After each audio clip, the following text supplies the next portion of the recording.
Le 7 janvier 2021, une mère de famille disparaît sans laisser de traces en pleine banlieue de San Diego, aux États-Unis. Elle s'appelle Maya Milate et n'a jamais été retrouvée. Très rapidement, les soupçons vont se porter vers la personne la plus proche d'elle. On se retrouve juste après ça.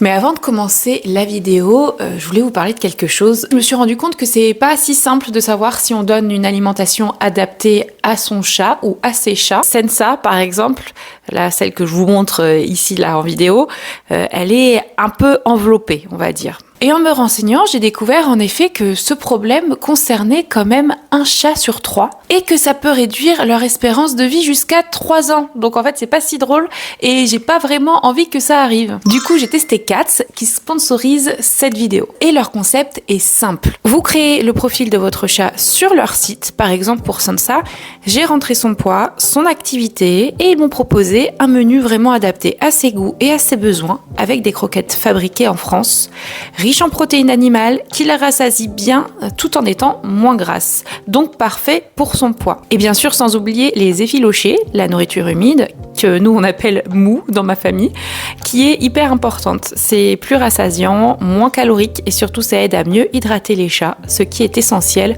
pour leurs reins. Vous recevez d'abord un kit d'essai d'environ 15 jours pour voir si ça plaît à votre chat. Donc dans un colis dédié.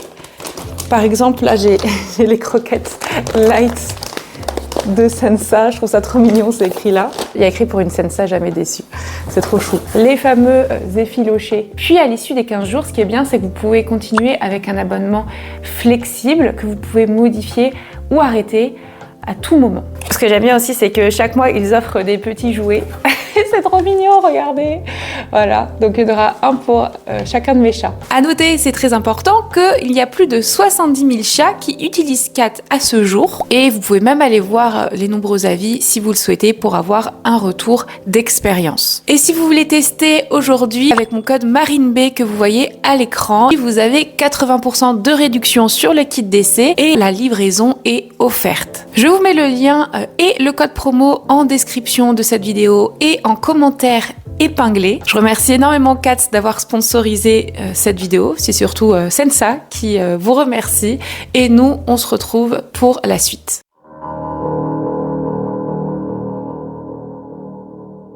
Maya, surnommée May par ses proches, est née le 1er mai 1981 aux Philippines. Elle grandit à Hawaï où elle effectue sa scolarité puis ses études à l'université d'Hawaï à Manoa. Elle y rencontre Larry Milate qu'elle épouse très jeune, à 19 ans, alors que lui avait 18 ans, en mai 2000, après que celui-ci ait lui-même grandi à Hawaï suite à un déménagement depuis la Californie dans sa jeunesse. Le couple finit par s'installer à Chula Vista, municipalité du comté de San Diego, en Californie, et habite depuis 2013 dans une belle maison au 2413 Paseo Los Gatos. Ils y fondent leur famille composée de 3 enfants, un petit garçon et ses 2 grandes sœurs, respectivement âgées de 4, 10 et 11 ans en 2021. Maya mène une carrière en tant qu'employée civile pour la marine américaine, travaillant notamment dans la négociation de contrats pour le centre de guerre de l'information navale. C'est une mère qui était décrite à l'époque comme étant joyeuse, sociable, sportive et qui aimait la musique, notamment chanter et jouer de la guitare. De son côté, Larry a servi dans la marine nationale pendant 5 ans avant de devenir opticien au Naval Medical Training Center de San Diego. Malgré ce tableau de la famille d'apparence parfaite, la relation du couple s'était fortement dégradée entre 2020 et 2021. Larry semblait de plus en plus possessif et jaloux alors que Maya se détachait de son mari qu'elle ne reconnaissait plus. De son côté, lui, il a soupçonné de le tromper et il a finalement découvert qu'en effet, elle avait entretenu une relation extra-conjugale entre septembre 2020 et janvier 2021. Alors après, je ne sais pas réellement si c'était simplement des échanges parce que j'ai lu que ils avaient échangé avec cet homme et Maya. Je ne sais pas si c'était une réelle relation extra-conjugale, mais vu comme elle a été amenée dans les médias et dans les documents officiels, je pense qu'en effet, ils s'étaient également vus. Donc on va rester sur une relation réelle extra-conjugale et non épistolaire. La relation entre cet homme et Maya était finalement devenue platonique. Tous deux avaient eu une discussion et avaient décidé d'avancer séparément. Lui, de son côté, était également marié, donc il est resté avec sa femme et elle, par contre, avait décidé de mettre fin à la relation avec son mari. C'est dans ce contexte qu'elle a décidé d'entamer une procédure de divorce en décembre 2020. Procédure que Larry, de son côté, n'acceptait pas du tout. Par contre, elle était vraiment déterminée. Elle l'avait en effet annoncé à plusieurs reprises à son mari et puis elle en avait parlé aussi à ses proches. Elle essayait de ne rien laisser paraître pour ses enfants et avait d'ailleurs hâte de passer le week-end du 9 au 10 janvier 2021 avec sa famille, notamment pour l'anniversaire d'une de ses filles qui allait avoir 11 ans. Elle allait pouvoir y retrouver sa sœur, de qui elle est très proche, Marie-Chris Drouaillet, et ils avaient prévu de se rendre à la station de ski de Big Bear Mountain. Le problème, c'est que depuis le jeudi 7 janvier en soirée, soit 2 jours avant le fameux week-end d'anniversaire, Maya n'avait plus donné signe de vie. C'est d'ailleurs ce jour-là qu'elle a donné les dernières nouvelles à sa famille, donc pendant la journée, le 7 janvier, via une conversation de groupe concernant le week-end à Big Bear Mountain. Ensuite, plus rien, les appels étaient directement dirigés vers la messagerie et c'était très inquiétant pour la famille. Comme ils sont très proches et qu'elle est tout le temps avec son portable, Maya, sa famille s'est très vite inquiétée puisqu'elle n'est jamais restée aussi longtemps sans leur répondre. Donc dès le lendemain, soit le vendredi 8 janvier en soirée, la famille s'est rendue sur place. Alors ils sont allés au domicile des Milaté, mais ils n'ont pas pu voir Maya. Ils sont tombés directement sur Larry qui leur a expliqué que depuis la veille, elle s'était enfermée à clé dans la chambre parentale, qu'elle voulait avoir son espace et qu'il le respectait. Et donc la famille n'a pas insisté, elle est partie, mais ils se sont dit qu'ils allaient avoir des nouvelles de Maya entre-temps. Mais malheureusement, ils n'en ont pas obtenu. Donc le samedi, le jour normalement prévu pour le départ en week-end familial, les parents de Maya se sont rendus à nouveau sur place et là ils ont insisté pour voir leur fille et donc Larry a été obligé d'ouvrir la porte de la chambre. Il a ouvert avec une clé et stupeur générale, en tout cas pour les parents, Maya n'était pas dans la chambre et elle était introuvable. Pourtant, toutes ses affaires étaient présentes. Il y a seulement elle et son portable qui n'ont pas été retrouvés. Donc à partir de ce moment-là, la sœur de Maya, Marie-Chris, a déposé une déclaration de disparition auprès de la police de Chula Vista.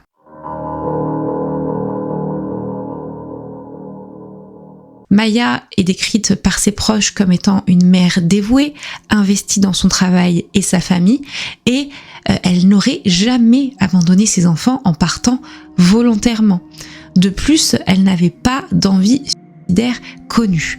C'est pour ça que très rapidement, la famille s'est inquiétée, ils en sont persuadés dès le départ, il s'est passé quelque chose de grave. L'enquête est très rapidement lancée et elle met en exergue des éléments très suspect et inquiétant. Lors d'une interview réalisée très peu de temps après la disparition par une journaliste qui a posé des questions au mari de Maya, donc Larry, on apprend la version de ce dernier. Il explique qu'en effet leur relation était loin d'être au beau fixe et que le jeudi 7 janvier, donc le jour où il y a eu les dernières preuves de vie de Maya, entre 20h et 22h, ils se sont disputés. Et donc à partir de ce moment-là, il a voulu lui donner de l'espace. Sa femme serait donc restée enfermée le jeudi et le vendredi toute la journée sans vouloir le voir.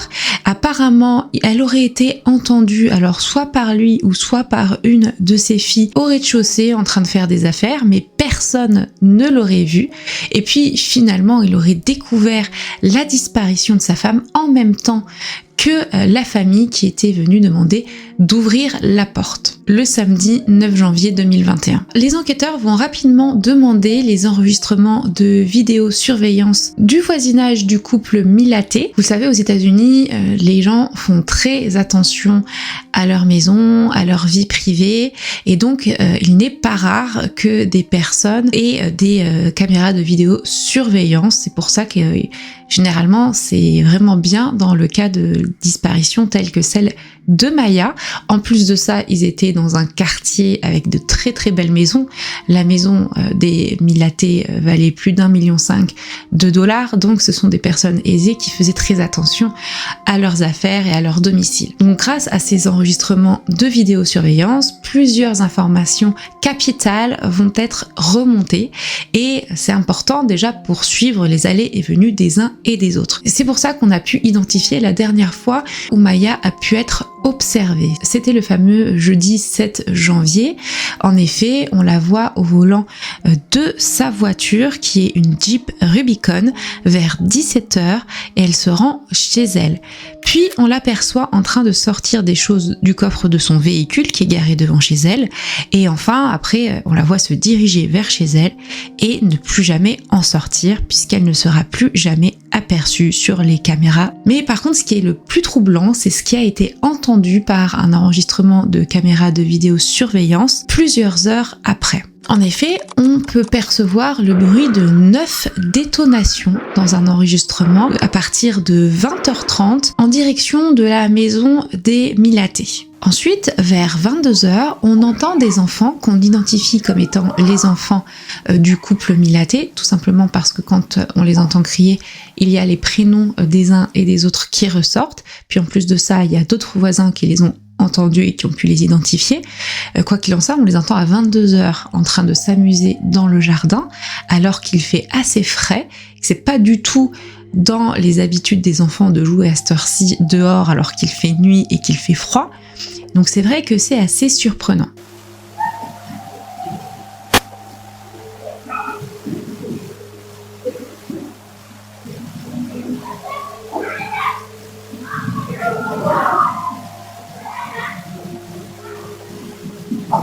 Il y a de quoi se poser des questions. Donc déjà, quelle est l'origine de ces détonations? Pourquoi est-ce que les enfants étaient dehors à cette heure-ci? Ce qu'on sait, c'est qu'évidemment, il y a des experts qui ont analysé ces enregistrements et les détonations n'ont pas pu être identifiées comme étant des coups de feu. Mais on ne peut pas non plus exclure qu'elle le soit. Je vais vous remettre l'enregistrement et c'est vrai que ça me semble assez évident. Après, je suis loin d'être une experte.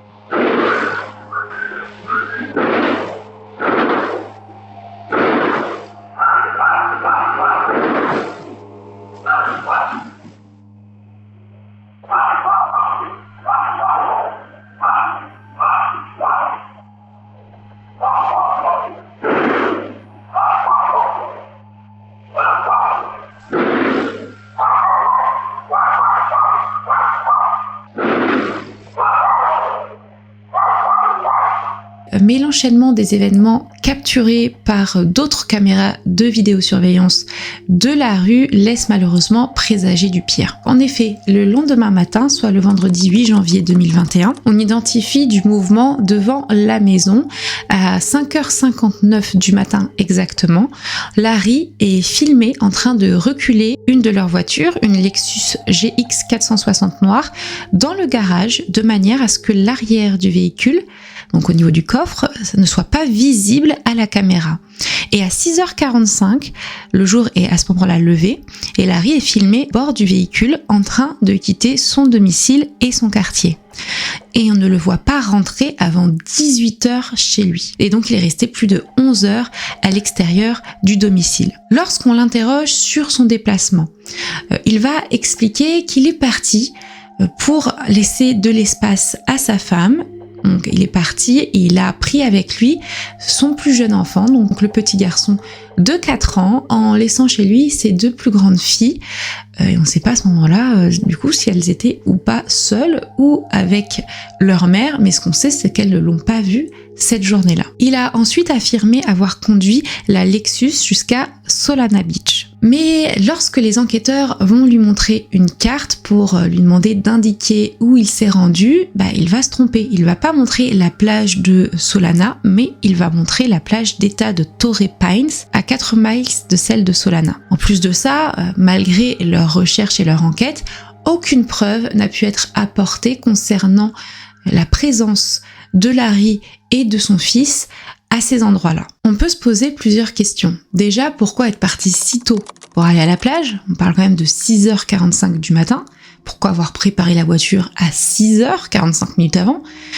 En plus de ça, il était censé travailler et il n'a pas prévenu son patron qu'il n'allait pas travailler. Donc pourquoi est-il parti à la plage alors qu'il était censé aller au travail? Alors c'est vrai que les 2 jours avant, soit le 6 et le 7 janvier, il avait prévenu son patron que ça allait pas du tout dans son couple et donc il ne se sentait pas d'aller au travail.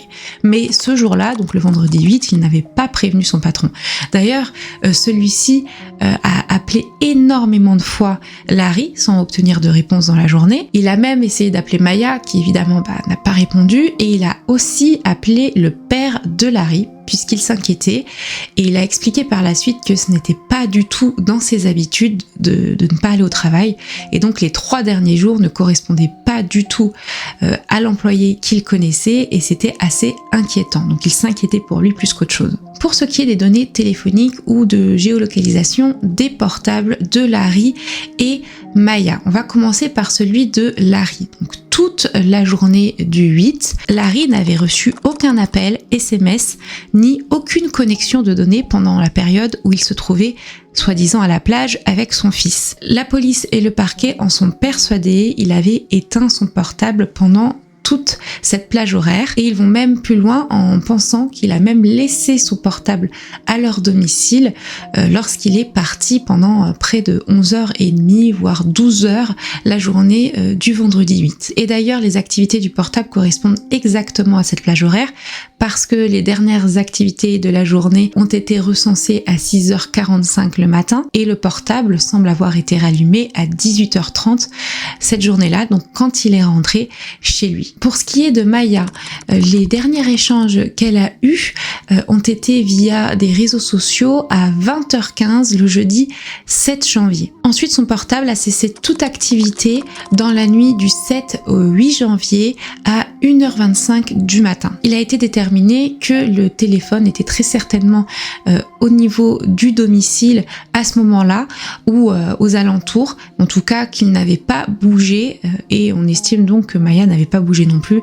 Ça correspond au fait d'ailleurs qu'elle n'a pas été aperçue sur les caméras de vidéosurveillance. Très intéressant aussi, les données d'infodivertissement du SUV de la Lexus utilisée toute la journée du 8 par Larry ont été analysées. Alors c'est intéressant, pourquoi? Parce que ça peut donner des informations sur la géolocalisation du véhicule et donc sur les potentiels lieux où aurait pu aller Larry. Ça aurait pu donner des informations supplémentaires. Rappelez-vous, récemment ça a été utilisé dans une enquête française, celle de la disparition de Lina.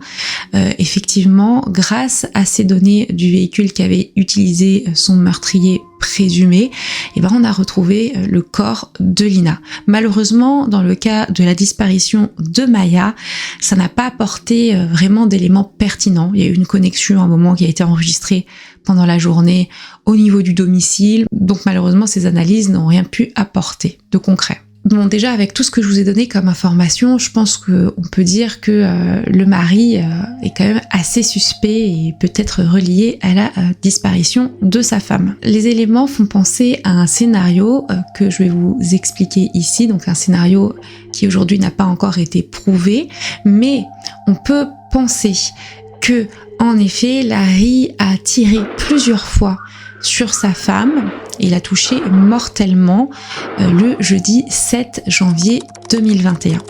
Ensuite, il a demandé à ses enfants de sortir s'amuser dans le jardin pour que lui puisse tranquillement déplacer le corps de sa femme sans que les enfants puissent le voir. Il l'aurait déplacé jusqu'au garage, l'aurait dissimulé et aurait attendu le lendemain matin pour reculer leur voiture jusqu'au garage, mettre le corps dans le coffre de la Lexus et ensuite il aurait utilisé ce véhicule pour aller le dissimuler quelque part, on ne sait pas où malheureusement.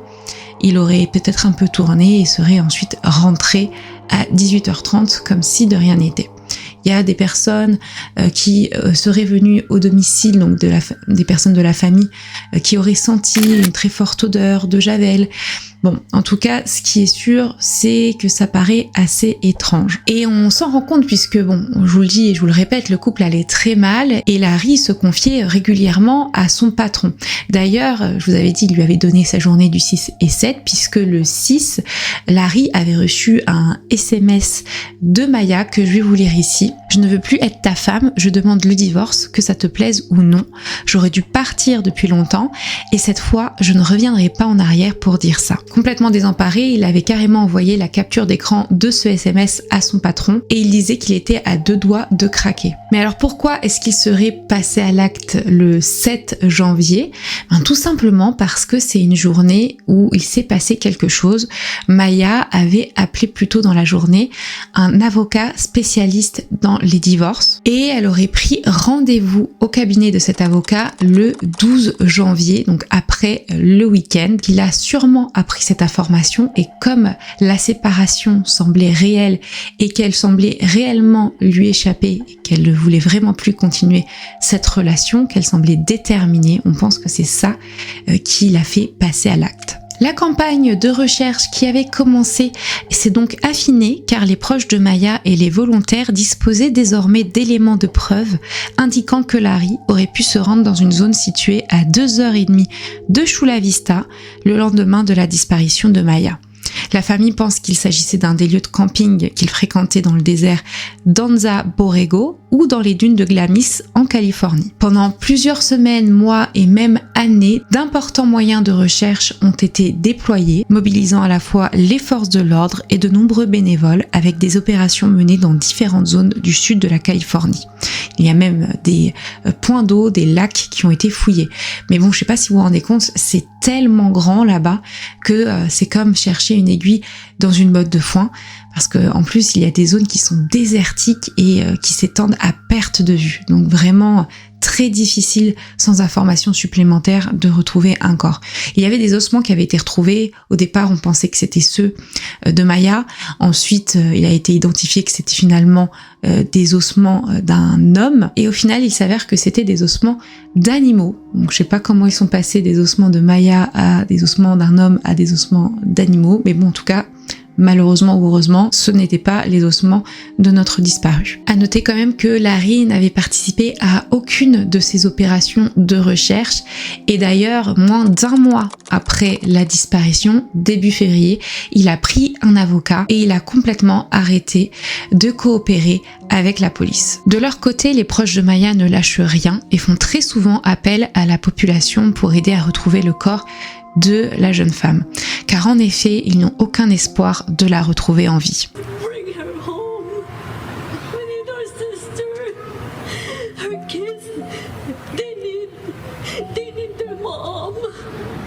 Ils ne doutent absolument pas de la culpabilité de Larry, parce que plusieurs proches de Maya avaient rapporté qu'elle évoquait des comportements possessifs et violents de la part de son mari, au point qu'elle aurait exprimé des craintes pour sa sécurité, ainsi que celle de ses enfants. D'ailleurs, il aurait déjà étranglée jusqu'à ce qu'elle perde connaissance. Elle avait même enregistré des conversations pour se protéger. On entend que Larry pose des questions et a des soupçons sur un homme avec qui elle travaille. Alors je sais pas si c'était la même personne avec qui elle avait eu une relation. En tout cas, il explique qu'elle semblait proche de cet homme et qu'elle avait fait exprès de l'embaucher. Voilà, on pense qu'il était complètement devenu paranoïaque et elle lui demande si ça mérite qu'il lui souhaite la mort. On s'aperçoit qu'elle ne se sentait clairement pas en sécurité. Une amie lui avait même proposé un refuge dans un appartement pour qu'elle se sente bien. D'ailleurs, de nombreux messages entre Maya et son ex-amant, qui était appelé d'ailleurs Jamie, ont été retrouvés et on voit qu'il était inquiet. Il lui envoyait souvent des messages d'inquiétude sur sa sécurité concernant notamment sa relation avec son mari. Le 23 janvier 2021, les enquêteurs ont perquisitionné le domicile d'Emila T afin de rechercher des indices ou des preuves pouvant expliquer la disparition de Maya ou permettre de la localiser. Ils retrouvent plusieurs armes illégalement détenues par le père de famille. Également, des traces de sang ont été retrouvées dans la salle de bain principale de la chambre parentale et elles s'étendaient sur une surface de 60 à 90 cm environ sur le meuble lavabo. Il y aurait plusieurs traces de sang retrouvées, mais alors par rapport à ces traces de sang, il semble qu'elles ne correspondent pas à Larry ou même à Maya. Il n'y a pas eu plus d'informations là-dessus et c'est pas ce qui ressort de pertinent dans tous les éléments qu'on a pu avoir. Mais c'est vrai que c'est important de le noter quand même.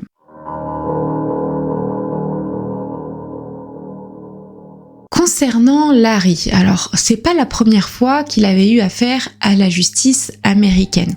En effet, en 1997, alors qu'il habitait à San Diego et avant son déménagement à Hawaï, il avait été arrêté pour agression liée à un gang de mineurs.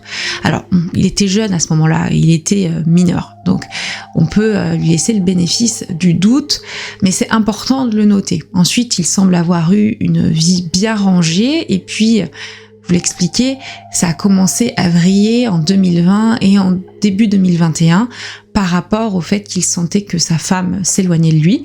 Et c'est à partir de ce moment-là qu'il aurait commencé un petit peu grossièrement à péter un câble. Et bien que Larry soit le suspect numéro 1 dans la disparition de sa femme, il n'a été considéré comme personne d'intérêt que 6 mois plus tard, soit en juillet 2021. En avril 2021, il a été rapporté que Larry voulait engager quelqu'un pour tuer l'homme avec lequel il soupçonnait Maya d'avoir une liaison. En mai 2021, les armes à feu restantes de Larry ont été saisies par la police en vertu d'une ordonnance restrictive pour violence armée, en raison du danger qu'elle représentait pour ses enfants. Ces derniers connaissaient apparemment le code d'accès de son coffre-fort à armes et une photo a été présentée montrant son fils de 4 ans debout sur une table entouré d'armes à feu. Malgré une injonction du tribunal, Larry n'avait pas remis l'une de ses armes, un pistolet de calibre 40. Ce pistolet est d'ailleurs toujours porté disparu. C'est finalement le mardi 19 octobre 2021 que Larry Milaté a été arrêté et inculpé du meurtre de sa femme Maya, bien que son corps n'ait toujours pas été retrouvé. L'arrestation est intervenue après l'exécution de 67 mandats de perquisition et la réalisation de 87 interrogatoires. Après son arrestation, Larry a été maintenu en détention provisoire. Et pour cause, bien que la famille de Marie-Chris et Maya affirme n'avoir reçu que peu de détails de la part de la police, une personne leur fournissait des informations. Il s'agissait de Billy Little, avocat et ancien enquêteur de la défense pénale pour la marine américaine, à qui sa femme Lou, qui travaillait avec Maya à la base navale, avait demandé d'examiner l'affaire. Il s'est très rapidement intéressé à l'affaire quelques jours après la disparition. Le 11 janvier, il s'est rendu au domicile de Larry et a remarqué des choses étranges. Selon lui, Larry semblait aérer la maison et il a remarqué 2 trous récemment rebouchés dans la porte et le mur de la chambre, qui correspondraient à des impacts de balles. C'est des trous qui n'existaient pas apparemment auparavant. Et donc là, ça correspond potentiellement avec les détonations entendues dans les enregistrements. Et alors là, on arrive dans quelque chose où je m'attendais pas du tout, c'est-à-dire que il semblerait que Larry avait des méthodes peu conventionnelles pour faire en sorte que sa femme reste avec lui et qu'elle l'aime encore. En fait, il faisait appel à des sorciers ou des gourous et il était tellement désemparé et perdu qu'il faisait des demandes très spécifiques à ces personnes-là, donc il en envoyait par mail, mais il leur donnait aussi beaucoup d'argent en espérant que ça marche derrière. Billy Little explique, je cite, sur internet, on trouve des gens qui vous vendent pour 5 $ des formules pour concocter un sort. Le mois précédant la disparition de Maya, Larry semblait de plus en plus paniqué, ça pouvait se voir dans les mails qu'il envoyait, dans les échanges avec ce fameux gourou. Il perdait complètement pied. Je vais vous lire des exemples de ce qu'il pouvait écrire. S'il vous plaît, punissez Maya et neutralisez-la suffisamment pour qu'elle ne puisse plus quitter la maison. Il est temps de passer aux choses sérieuses. Des fois, il demandait même à ce qu'elle ait un cancer. Il voulait que sa femme ne pense plus qu'à lui, ne soit plus qu'attirée par lui, et il faisait des demandes désespérées, et ce, même le jour de la disparition. En effet, le 7 janvier à 16h39, le dernier jour où Maya a été vue vivante, Larry a envoyé un mail à un de ses lanceurs de sorts qui disait, au moins en partie, je cite, « Faites-lui comprendre que nous sommes faits l'un pour l'autre, rendez-la malheureuse sans moi, faites-lui vouloir dormir dans le même lit pour l'éternité », et il avait mis un emoji main jointe en prière. Alors d'ailleurs, ces éléments ont été confirmés par la suite par les enquêteurs qui vont apporter des informations supplémentaires, notamment sur les recherches réalisées par l'un et par l'autre, qui viennent appuyer le fait que lui était complètement en train de perdre pied et elle s'inquiétait de plus en plus pour sa sécurité. Dans l'historique de recherche de Larry, il y avait plusieurs choses inquiétantes qui ont pu être recensées. Donc là, je vous fais une liste non exhaustive. On pouvait voir des recherches où figuraient des questions telles que quels sont les symptômes d'une dépression nerveuse, entraînement subliminal pour épouse, ma femme ne veut pas que je la touche, médicaments en vente libre couramment utilisés pour neutraliser les adultes, et Rohypnol, communément appelé roufie pour ceux qui ne le savent pas, ou la drogue du V. On voit clairement qu'il sentait que sa femme lui échappait, et lui il perdait complètement pied et il n'était plus du tout stable psychologiquement et mentalement. Il est même allé jusqu'à réaliser un hôtel où on voit une photo d'eux avec potentiellement de la cire de bougie ou du sang même, on a l'impression que ça ressemble à ça, et on pense qu'il voulait lancer des sorts à sa femme à travers cet hôtel. Les enquêteurs se sont également rendus compte qu'il avait effacé toutes les conversations avec Maya avant le 9 janvier, et lorsqu'on lui a demandé une explication, il a dit que c'était parce qu'il voulait faire de la place sur son téléphone. Mais bon, dans le contexte, on comprend que il a clairement voulu cacher certains éléments. Pour ce qui est des recherches recensées sur l'ordinateur portable de Maya, on a des éléments qui vont compléter ces informations, comme je vous le disais. Je vais vous en citer aussi quelques-unes. Alors, est-ce que malmener sa femme est de la violence physique après des années de mariage? Est-ce qu'on peut suivre un téléphone en mode avion? Ce qui est assez étrange, c'est que les messages adressés au gourou, qui étaient vraiment envoyés de manière intense, se sont stoppés net à partir du moment où Maya a disparu. Le dernier mail a été envoyé 1 heure après la dernière activité du téléphone portable de Maya, soit à 2h35 du matin, la nuit du 7 au 8 janvier 2021. Et même 2 jours après, il est allé jusqu'à envoyer un mail pour demander de cesser tous les sorts jetés à sa femme Maya. Moi, ce qui m'étonne, c'est que justement, s'il pensait que c'était une disparition volontaire, il aurait continué ses demandes pour que sa femme revienne auprès de lui. Et là, il a stoppé net.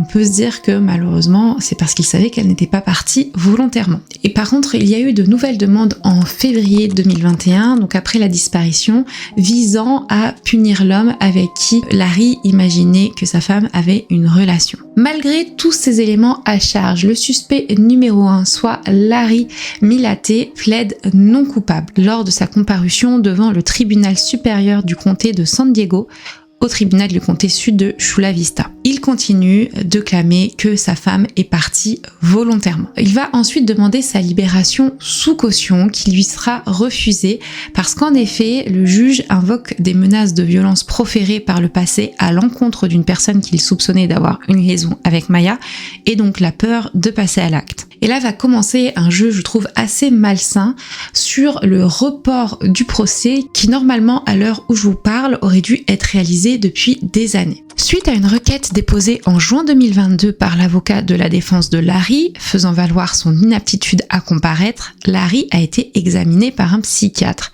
Il a été ensuite statué en septembre 2022 que Larry était mentalement apte à comparaître. Finalement, il y a eu des audiences préliminaires réalisées en janvier 2023, soit 2 ans après la disparition, ce qui a conduit le juge Dwayne Morning à ordonner que Larry soit jugé pour le meurtre de Maya. Selon lui, il y a assez d'éléments à charge contre lui. Larry sera donc jugé pour meurtre ainsi que pour possession illégale d'armes à feu. En septembre 2024, le juge a accepté de reporter le début du procès au 7 juillet 2025 après que Larry et son avocat ont demandé un report en raison de difficultés financières cette fois-ci. En septembre 2025, le procès a été une fois de plus reporté, cette fois-ci au 9 mars 2026, date à laquelle les avocats de la famille de Maya pensaient être le report définitif. D'ailleurs, on voit à ce moment-là que la famille est à bout en fait et elle demande s'il vous plaît cette fois-ci ne décalez plus. Nos parents se font vieux et ils ont besoin de savoir, ils ont besoin de faire leur deuil et donc d'avoir ce procès. On behalf of my parents whose health is failing, on behalf of my family, and in behalf of Maya's children, for Laura, Mela, and Lazarus, please do not allow another delay. Please allow this case to move forward while my parents are still here to witness justice for their daughter. Please give our family a chance to finally heal. Mais malgré ces demandes et l'émotion de la sœur de Maya, le procès va encore être reporté. Donc il n'a pas eu lieu au moment où je vous fais cette vidéo et il aura lieu normalement le 11 mai 2026.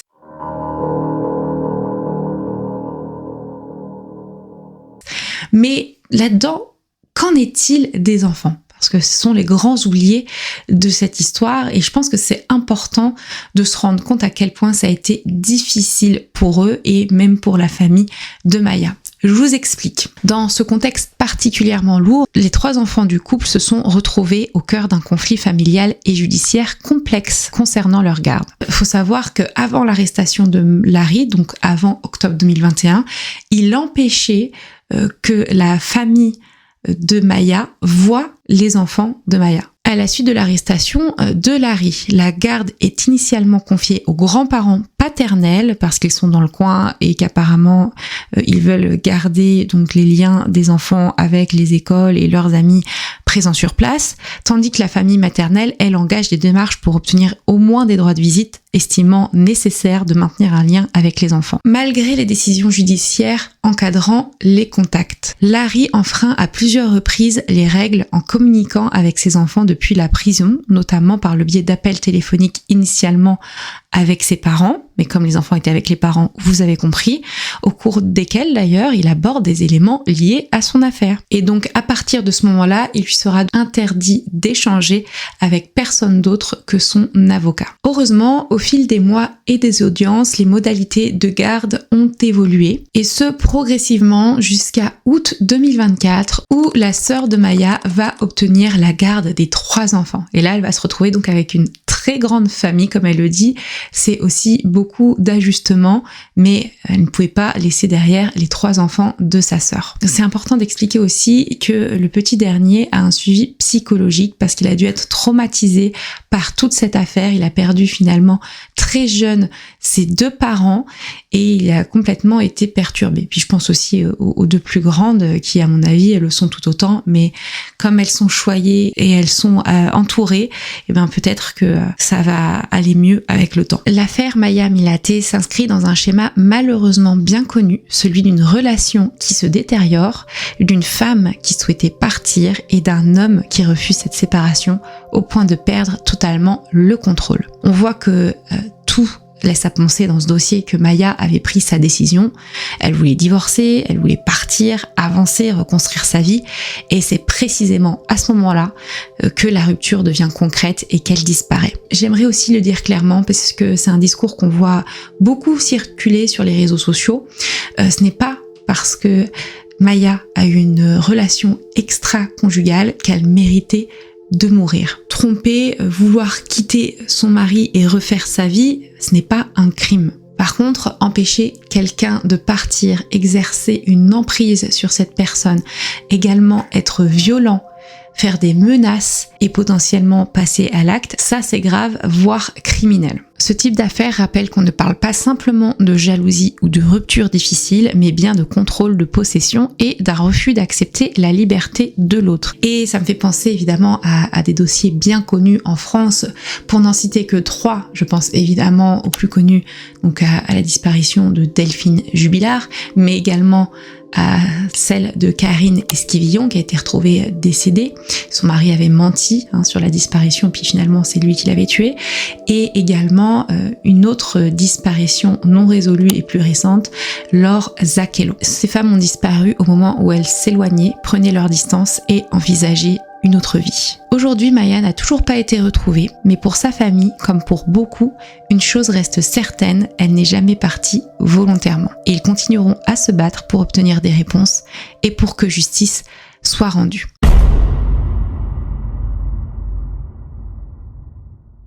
Merci à tout le monde d'avoir suivi cette vidéo. Je remercie à nouveau Katz de l'avoir sponsorisée. N'hésitez pas, vous avez la réduction proposée en barre de description et en commentaire épinglé de cette vidéo. Nous, on se retrouve la semaine prochaine pour une nouvelle vidéo et on se retrouve également sur mes autres plateformes. Donc on a Spotify, on a également des chaînes annexes, la chaîne secondaire Les Coulisses de Marine B et aussi ma chaîne nouvellement créée de rediffusion de live. Vous pouvez trouver tous les liens en barre de description de cette vidéo. Il y a aussi des liens vers mes réseaux sociaux, X, Instagram, etc. On a aussi un Discord si vous souhaitez y participer, qui est très actif pour avoir des informations en avant-première et juste pour discuter de tout et de rien. Merci à tout le monde à nouveau d'avoir suivi cette vidéo jusqu'au bout et en attendant, prenez soin de vous et de vos proches.